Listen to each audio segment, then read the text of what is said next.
My fellow Americans, not long ago I received a letter from a woman in the Midwest. She wrote, "Dear Mr. President, in my humble way I am writing to you about the crisis in Vietnam.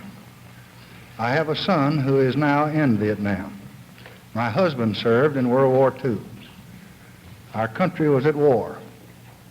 But now, this time, it's just something that I don't understand. Why? Well, I've tried to answer that question dozens of times and more in practically every state in this union. I've discussed it fully in Baltimore in April, in Washington in May, in San Francisco in June. And let me again now discuss it here in the East Room of the White House. Why must young Americans, born into a land exultant with hope and with golden promise, toil and suffer and sometimes die in such a remote and distant place?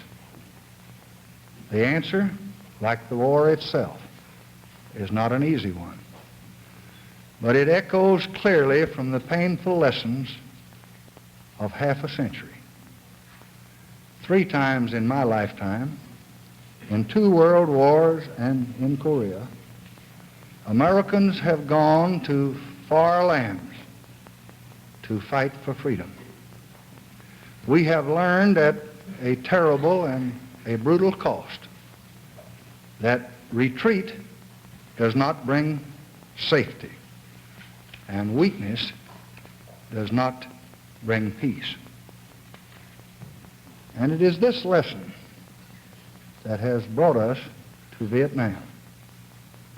This is a different kind of war. There are no marching armies or solemn declarations. Some citizens of South Vietnam, at times with understandable grievances, have joined in the attack on their own government. But we must not let this mask the central fact that this is really war. It is guided by North Vietnam and it is spurred by Communist China. Its goal is to conquer the South, to defeat American power, and to extend the Asiatic dominion of communism. And there are great stakes in the balance. Most of the non-communist nations of Asia cannot by themselves and alone resist the growing might and the grasping ambition of Asian communism. Our power, therefore, is a very vital shield. If we are driven from the field in Vietnam, then no nation can ever again have the same confidence in American promise or in American protection. In each land, the forces of independence would be considerably weakened. And an Asia so threatened by communist domination would certainly imperil the security of the United States itself. We did not choose to be the guardians at the gate, but there is no one else. Nor would surrender in Vietnam bring peace, because we learned from Hitler at Munich that success only feeds the appetite of aggression. The battle would be renewed in one country and then another country, bringing with it perhaps even larger and crueler conflict, as we have learned from the lessons of history. Moreover, we are in Vietnam to fulfill one of the most solemn pledges of the American nation. 3 presidents, President Eisenhower, President Kennedy, and your present president, over 11 years have committed themselves and have promised to help defend this small and valiant nation. Strengthened by that promise, the people of South Vietnam have fought for many long years. Thousands of them have died. Thousands more have been crippled and scarred by war. And we just cannot now dishonor our word or abandon our commitment or leave those who believed us and who trusted us to the terror and repression and murder that would follow. This then, my fellow Americans, is why we're in Vietnam. What are our goals in that war-stained land? First, we intend to convince the communists that we cannot be defeated by force of arms or by superior power. They're not easily convinced. In recent months, they have greatly increased their fighting forces and their attacks and the numbers of incidents. I have asked the commanding general, General Westmoreland, what more he needs to meet this mounting aggression. He has told me, and we will meet his needs. I have today ordered to Vietnam the Air Mobile Division and certain other forces which will raise our fighting strength from 75,000 to 125,000 men almost immediately. Additional forces will be needed later, and they will be sent as requested. This will make it necessary to increase our active fighting forces by raising the monthly draft call from 17,000 over a period of time to 35,000 per month, and for us to step up our campaign for voluntary enlistments. After this past week of deliberations, I have concluded that it is not essential to order reserve units into service now.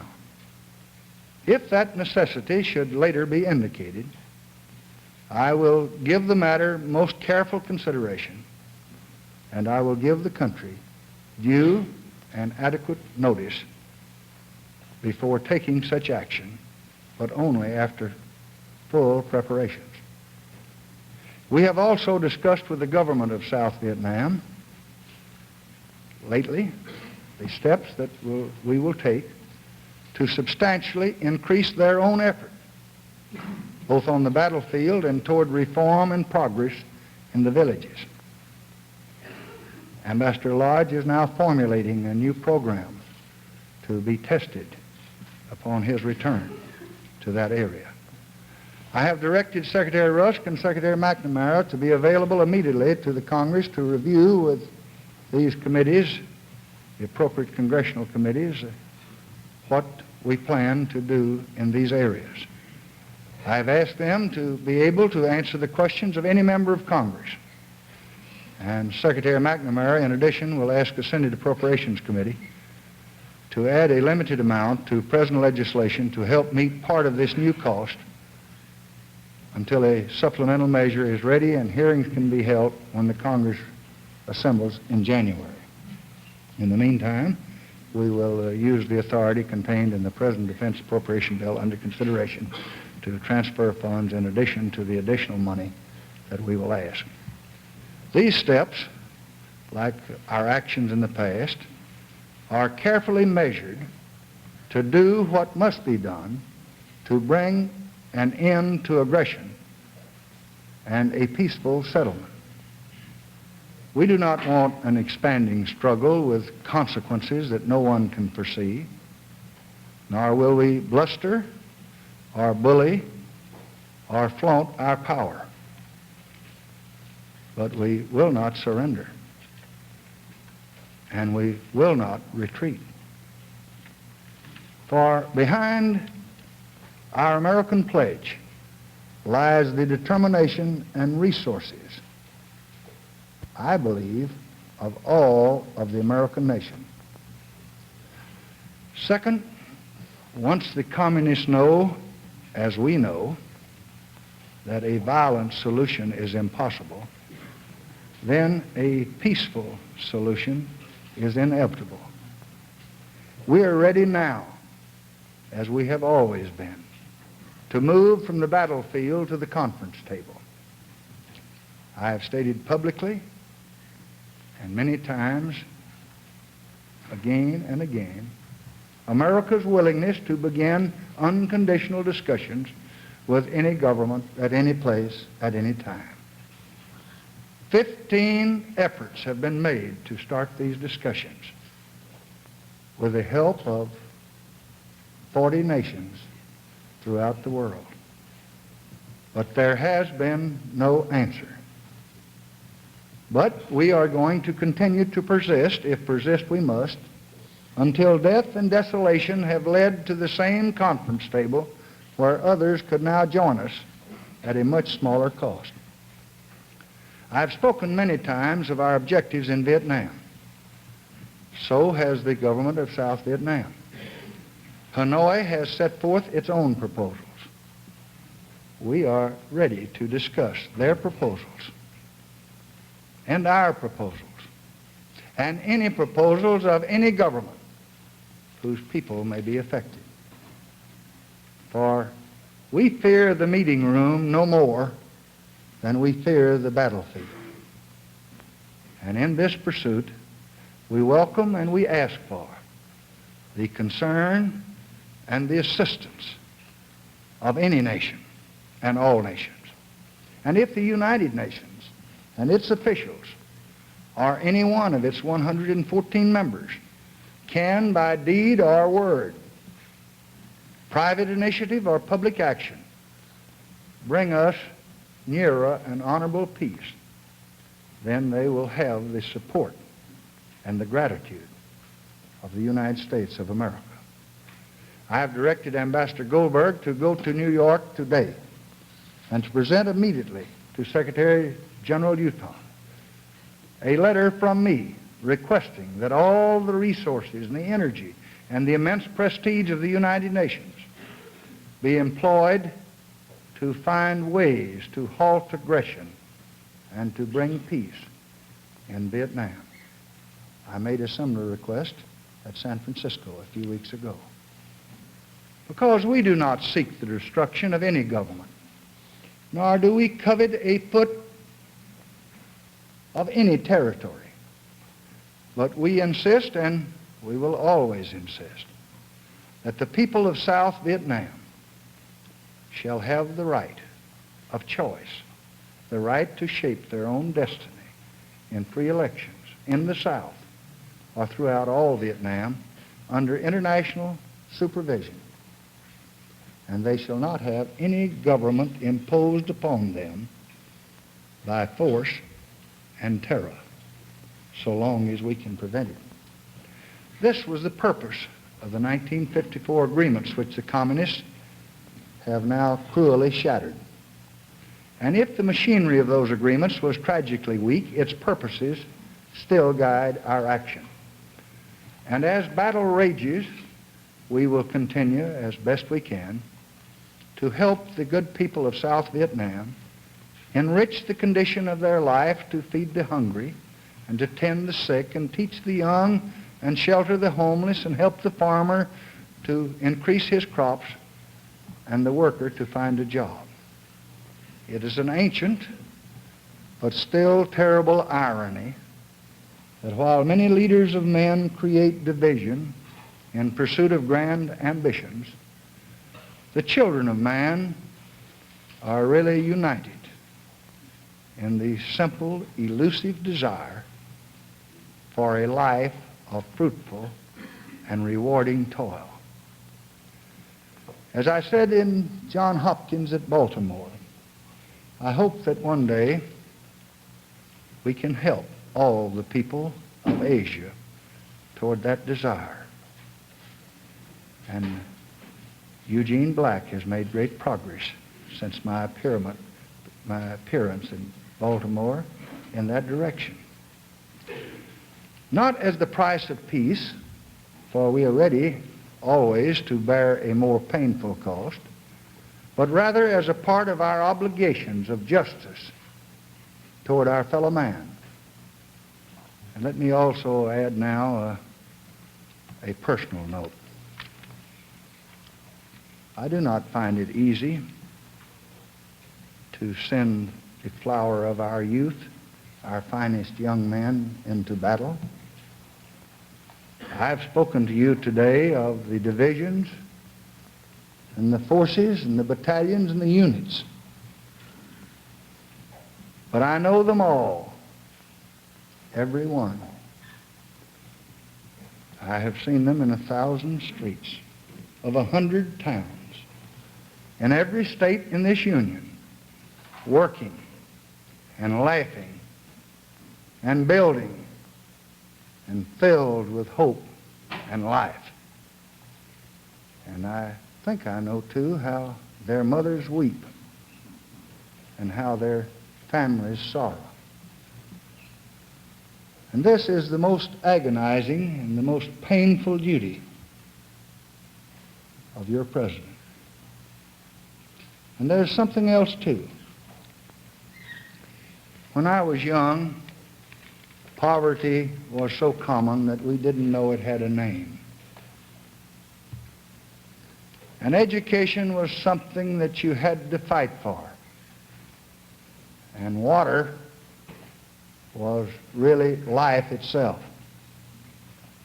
I have now been in public life 35 years, more than 3 decades. And in each of those 35 years, I have seen good men and wise leaders struggle to bring the blessings of this land to all of our people. And now, I am the president. It is now my opportunity to help every child get an education, to help every Negro and every American citizen have an equal opportunity, to help every family get a decent home, and to help bring healing to the sick and dignity to the old. As I have said before, that is what I've lived for. That's what I've wanted all my life since I was a little boy. And I do not want to see all those hopes and all those dreams of so many people for so many years now drowned in the wasteful ravages of cruel wars. And I'm going to do all I can do to see that that never happens. But I also know, as a realistic public servant, that as long as there are men who hate and destroy, we must have the courage to resist, or we'll see it all. All that we have built, all that we hope to build, all of our dreams for freedom, all will be swept away on the flood of conquest. So, two, this shall not happen.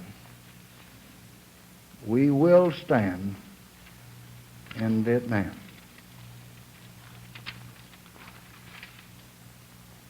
Now, what America is and was and hopes to stand forth as an important national asset, telling the truth to this world, telling an exciting story, is the voice of America. I classify this assignment in the front rank of importance to the freedom of the world.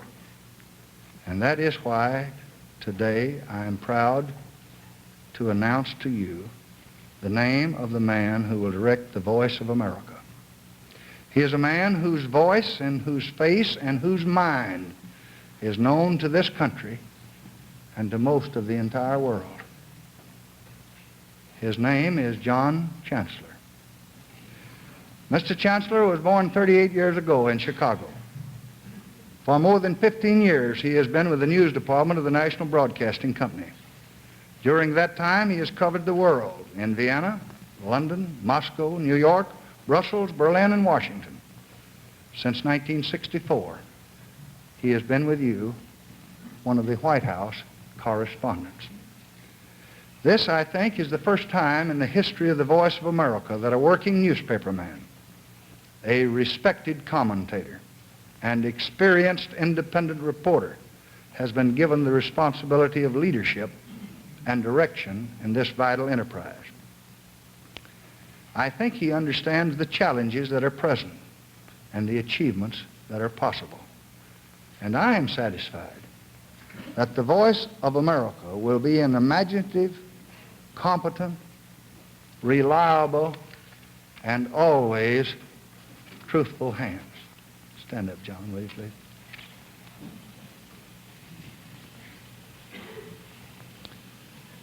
The President has few responsibilities of greater importance or greater consequence to the country's future than the constitutional responsibility of nominating justices for the Supreme Court of the United States.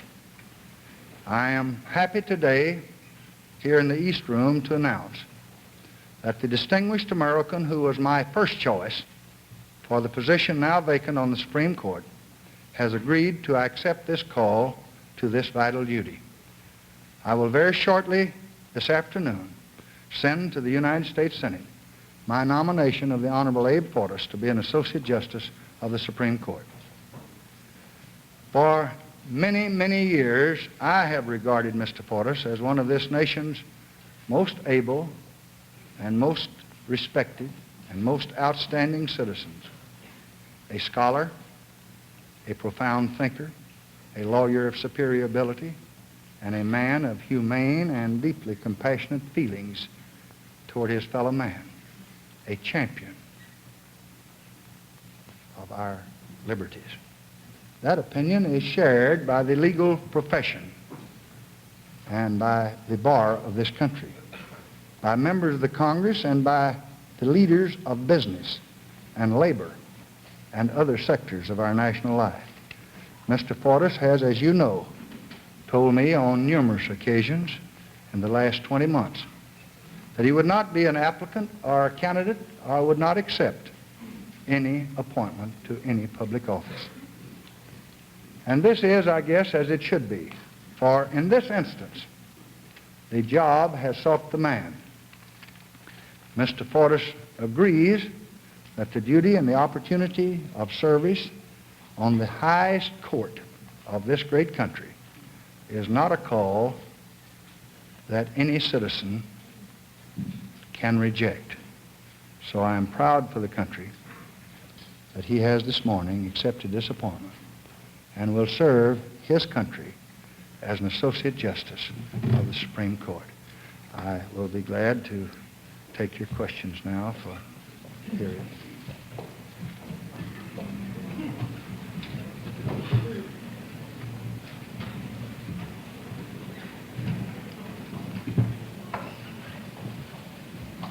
A little water here.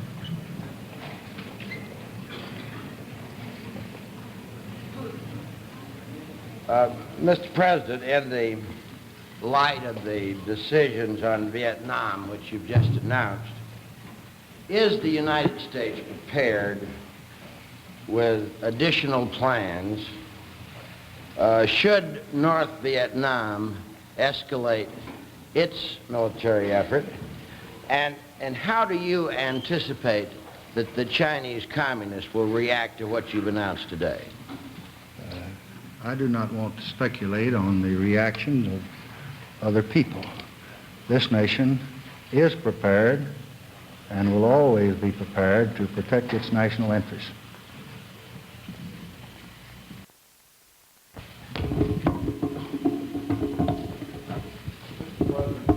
Talked about a timetable in connection with Vietnam. You have said, and you repeated today, that the United States will not be defeated, will not grow tired.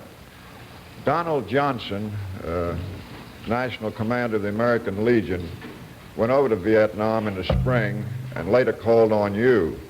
He told White House reporters that he that he could imagine the war over there going on for 5, 6, or 7 years. Have you thought of that possibility, sir? And do you think the American people ought to think of that possibility? Yes, I think the American people ought to understand that there's no quick solution to the problem that we face there. I would not want to prophesy or predict whether it would be a matter of months or years or decades.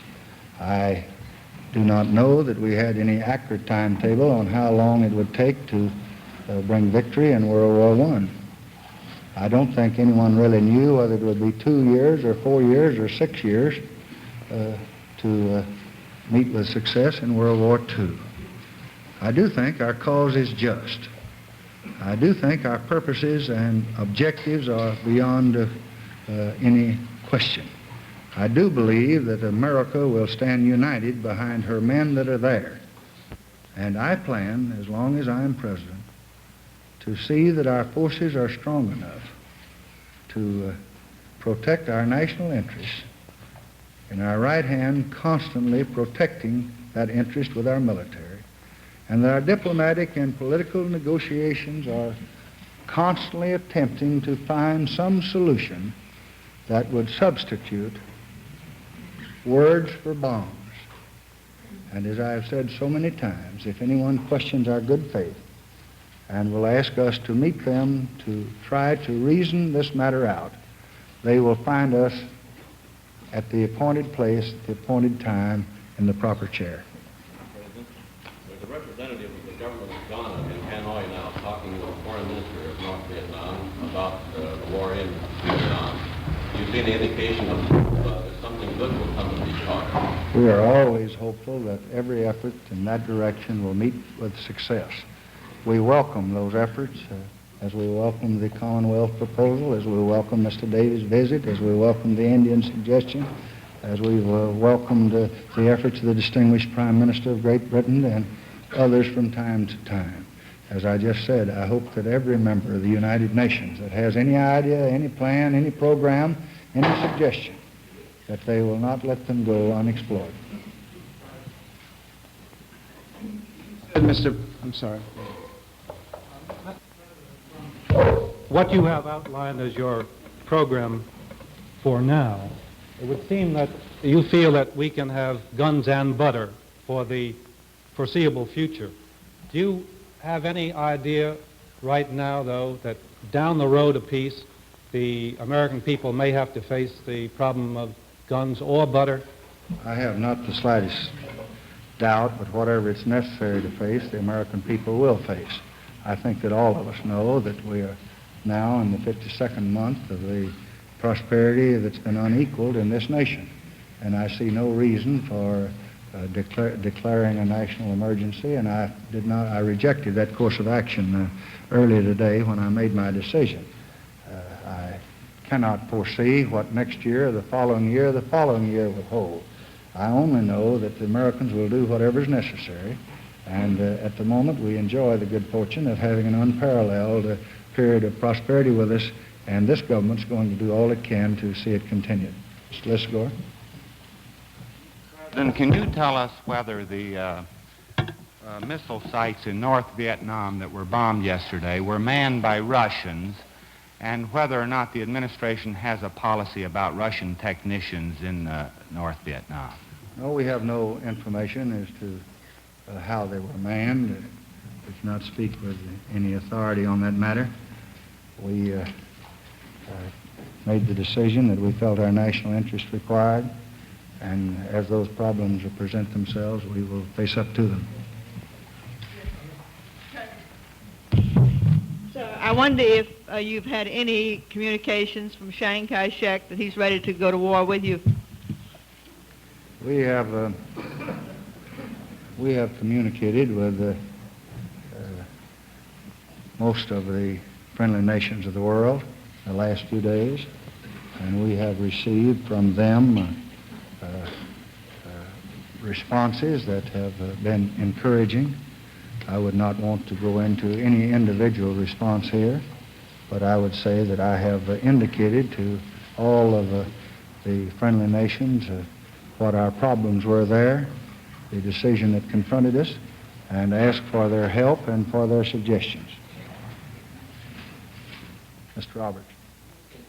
Mr. President, given the Russian military involvement or apparent involvement on the side of Hanoi on the one side and the dialogue which Mr. Harriman has been conducting for you on the other, as well as the disarmament talks in Geneva at the moment, could you tell us whether you believe this war, as you now call it, can be contained in this corner of Southeast Asia without involving a U.S.-Soviet confrontation? We would hope very much that we could, and we will do nothing to provoke that confrontation that we can avoid. As you know, immediately after I assumed the presidency, I immediately sent messages to the Soviet Union. We have had frequent exchange of views by letter and by conversation with Mr. Gromyko and Mr. Dobrynin, and we are doing nothing to provoke the Soviet Union. We are very happy that they agreed to resume the disarmament conference. I went to some length to try to extend ourselves to make the proposals that I would hope would meet with the acceptance of the peoples of the world. We would like to believe that there could be some success flow from this conference, although we haven't been too successful. I know of nothing that we have in mind that should arouse the distrust or provoke any violence on the part of the Soviet Union.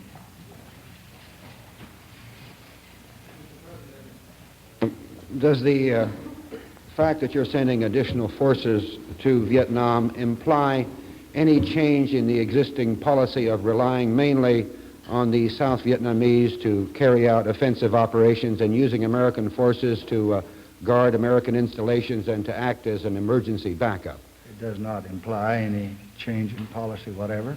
It does not imply any change of objective.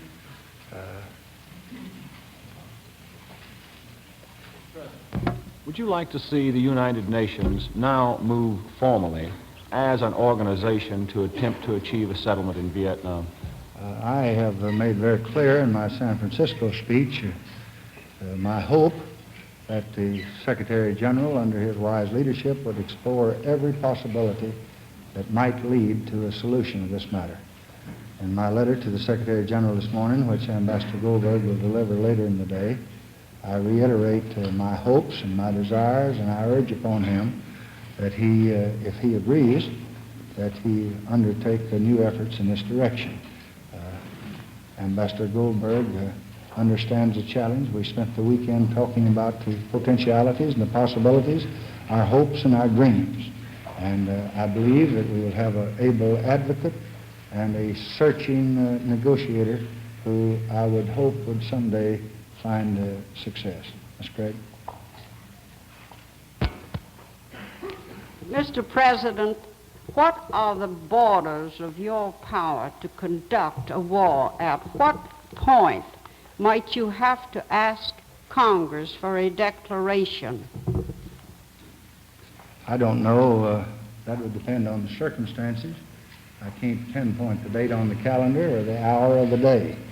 I have to ask Congress for their judgments and for their decisions almost every hour of the day. One of the principal duties of the office of President is to maintain constant consultation. I have talked to, I guess, more than 50 members of Congress in the last 24 hours.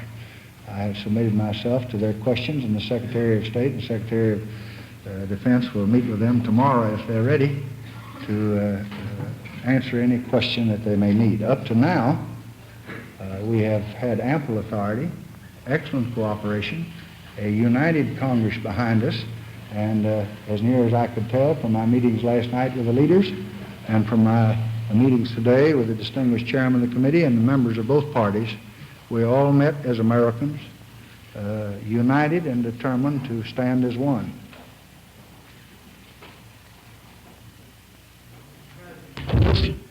In this connection, however, last night one of the leading governors of the Republicans said some rather strong things. Governor Hatfield of Oregon said the most recent escalation of action in Vietnam is moving all the people of the earth closer to World War III, and we have no moral right to commit the world, and especially our own people, to World War III unilaterally or by the decision of a few experts. This seems to imply rather strong criticism of present policies. Do you care to express any reaction? Yes, I don't interpret it that way. I think there are dangers in escalation. I don't think I have any right to commit the whole world to World War III. I'm doing everything I know how to avoid it. But retreat is not necessarily the best way to avoid it. I have outlined to you what I think is the best policy. I would hope that Governor Hatfield and the other governors, when they understand what we are doing and when I have a chance to submit myself to their questioning and to counsel with them, would share my view. I know they have the same concern for the American people and the people of the world as I do. And I don't believe our objectives will be very different. As a matter of fact, I asked the governors if they could to come here at the conclusion of their deliberations, and I will have my plane go to Minneapolis tomorrow, and I believe 43 of the 48 have indicated a desire to come here. I will give them all the information I can, confidential, secret, and otherwise, because I have great respect for them and their judgments and their opinions and their leadership, and it's going to be necessary in this effort. I will also have the Secretary of State and Secretary of Defense review with them all their plans and answer any of their inquiries, and we hope resolve any doubts they might have. Miss Nancy? After the week of deliberations on Vietnam, how do you feel in the context of your office? We always hear is the loneliest in the world. Nancy, I'm sorry, but the cameras and the microphone, I didn't get your question. Raise the microphone up where I can hear, and you camera boys give her a chance. Mr. President, I say, after the week of deliberations on Vietnam, how do you feel personally, particularly in the context that we always hear that your office is the loneliest in the world? Well, I don't agree with that. I don't guess there's anyone in this country that has as much understanding and as much help and as many experts and as good advice and many people of both parties trying to help them as they are me. Of course, I admit I need it more than anybody else.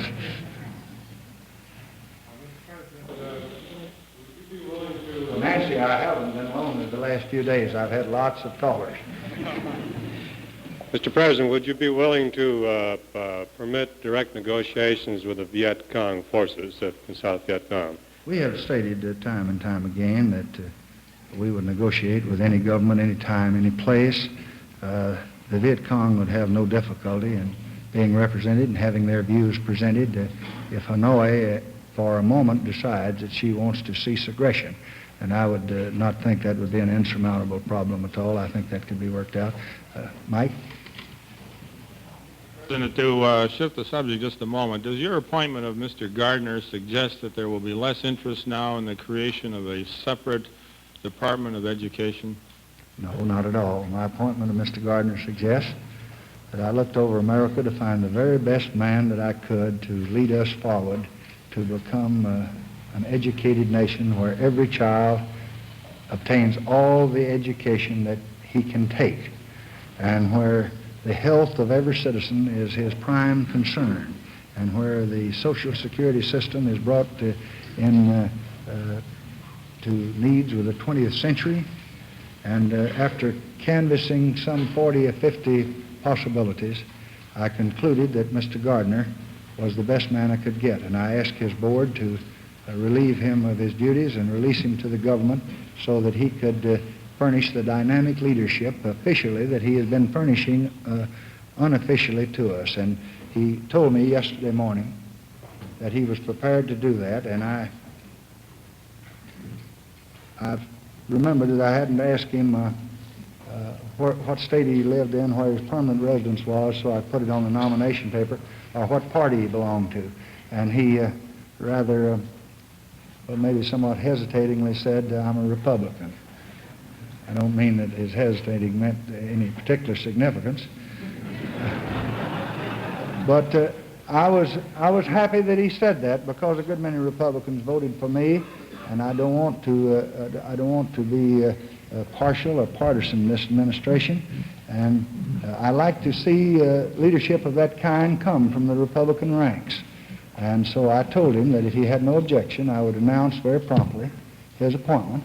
And I hope that he would give us American leadership without regard to party, and that's what I think he will do, and I believe all the nation will be proud of him as we are of Secretary Celebrezzi. Thank you, Mr. President.